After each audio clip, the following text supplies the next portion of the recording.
Hi, choir. It's been 3 weeks since our last anthem. It feels like it's been longer than that. Our last anthem was All the Souls Who've Been Set Free. Then the kids sang when I was gone, and then the bells played for Mother's Day.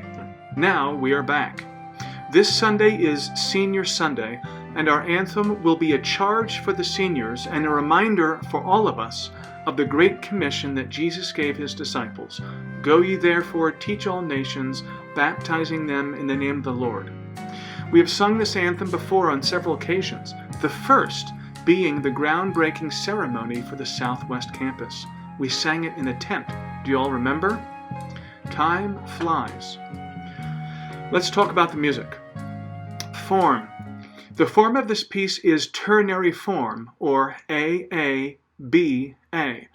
In other words, there is a text and melody that is sung 2 times, section A, first time and second time, then a contrasting text and melody sung only once, section B, followed by a restatement of section A.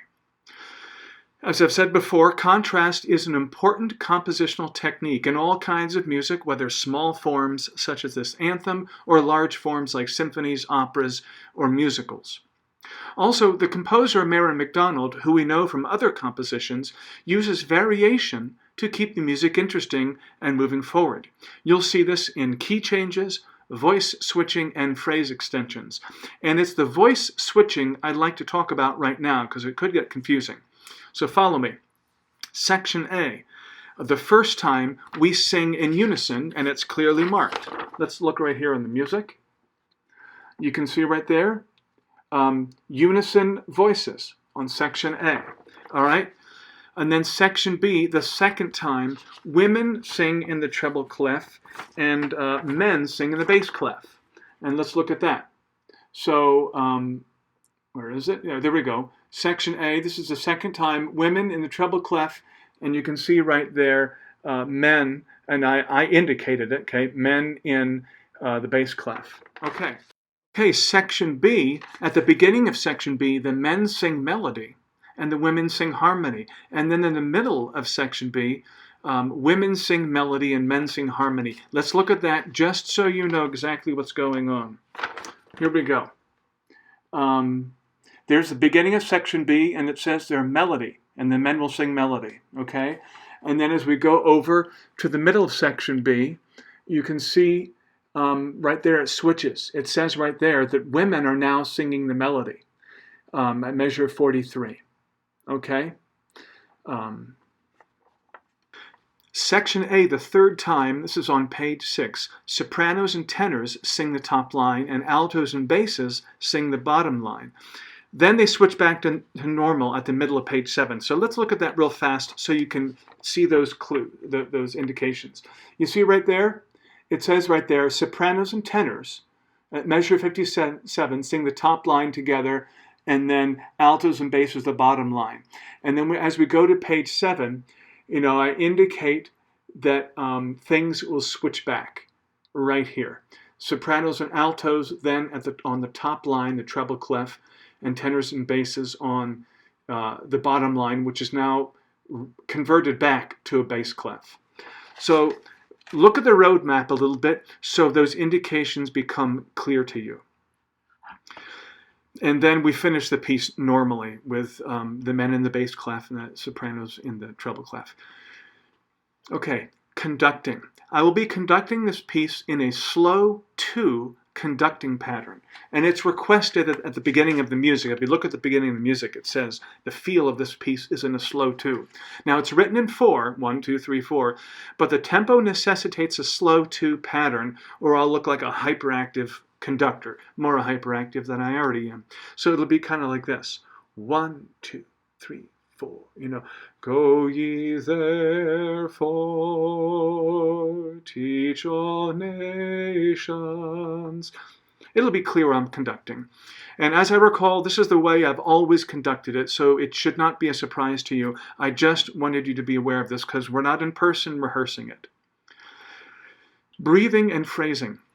Please pay careful attention to the breath markings I made and pay attention to the long phrases. And let's all try to be very accurate with these. And let's look at the first 2 pages so you know what I mean. Long phrases. As usual, I use squiggly arrows to indicate singing through long phrases. Let's look right here. We can see right here, go ye therefore, teach all nations. And then, of course, baptizing them, sing that phrase all the way to the end. Does it go down? No, it goes to the next page. Over here. All right? So those arrows are pretty clear. I use them throughout the piece. Okay? Now, this is the indication in the section A. And that pattern consists all the way through. All right, let's look at breath markings. I've added a rest, a quarter rest, in several measures, so there's a clear cutoff for a certain kind of breath. Let's look on this first page here. Okay, and you'll see this. This is this dotted note right here. Because I'm conducting in 2, it'll be easier for you to breathe on the 3rd beat. So for example, this would go, teach all nations, off. Baptizing them.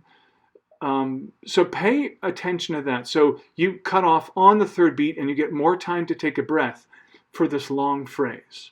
Okay, and this kind of breathing cutoffs continue throughout the piece. There's one right there. I indicate the breath mark. And in other places as well. Just pay attention to that. Now I've got to note a hard phrase for the women. This is in section B, page 5, measure 52. 52? No, I'm sorry, 40. Yep, measure 42. Here we go. It's right here. You're singing a counter melody to the men. The men, as you can see at the bottom here, the men actually have the melody at this point, and then you sing this decorative line on top. And I'd like you to sing all the way through and take a quick breath right here, right after the word you. That's a quick breath. And then you're singing melody over here. Do your best to sing this in one breath. There's just no particular place that'll be good to breathe except after the word you. All right? And then you'll sing the melody down here. So that's probably the trickiest phrase in the entire piece. That's it for breathing and phrasing. Dynamics, we start the piece in mezzo piano. We increase to mezzo forte at the B section. And then throughout the B section, there's a crescendo at different places. And we finish the B section in forte. And then the last statement of A, we start forte all the way through until the last page, where we gradually decrescendo. It's actually the back page. And you can see here we finish at a mezzo piano. So we're going to pull it back there. So you can see the arc. We start mezzo piano. We grow through the piece, mezzo forte. Forte at the end of the B section. The restatement of section A, we start forte. And at the very end, that last 4 measures or so, we back down to a mezzo piano at the beginning of those last measures. Okay, video. It's been 3 weeks since you made a video. You may want to review the procedure and goals on the video recording instruction sheet, and I always email that when I send the music, and it's also in the description box of the conducting videos. You'll see links in the description box to the music and the video recording instruction sheet. And in general, remember to be about 2.5 or 3 feet, 2.5 feet away from the camera and the microphone, and make sure you frame your shot so your head's towards the top. There are still a couple people that I'm getting videos like this. Okay? Please take time to make sure your shot is framed. I need a little bit of the torso and the head in the picture, and try to get some good lighting, just like this, as best you can. All right. Enjoy making your video. I always look forward to assembling them together, to see your wonderful faces, to hear your wonderful singing and putting them together. And this is an important anthem. that we're offering to send off our graduating seniors, and to remind all of us of the commission that Jesus has given us. Have a great and blessed week. See ya.